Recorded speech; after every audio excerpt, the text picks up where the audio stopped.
விருதுநகர் மாவட்டம் ஸ்ரீவில்லிபுத்தூர் பால்கோவா என்பது மிகவும் பிரசித்தி பெற்றதாக பார்க்கப்படுகிறது.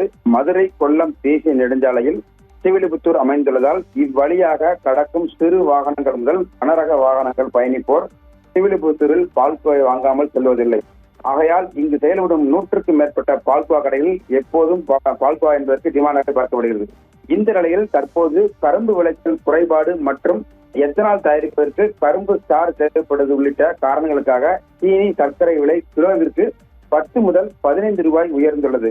பால்கோவா தயாரிப்பதற்கு முக்கிய மூலப்பொருளாக சீனி பயன்படுத்தப்படுவதால் பால்கோவாவின் விலை கிலோவிற்கு 80 ரூபாய் வரை உயர்ந்திருக்கிறது.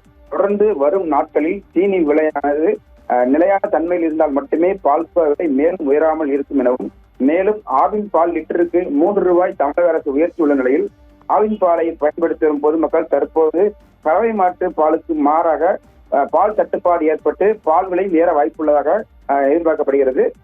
குறிப்பாக முன்னதாக ஒரு சில கடைகளில் 260 ரூபாய் விற்கப்பட்ட பால்கோவா தற்போது 60 ரூபாய் உயர்த்தி 320 வரையும், பிரபல கடைகளில் 320 வரை விற்கப்பட்ட பால்கோவா தற்போது 80 ரூபாய் உயர்ந்து 400 ரூபாய் வரையும் உயர்த்திப்பது என்பது செய்யப்படுகிறது.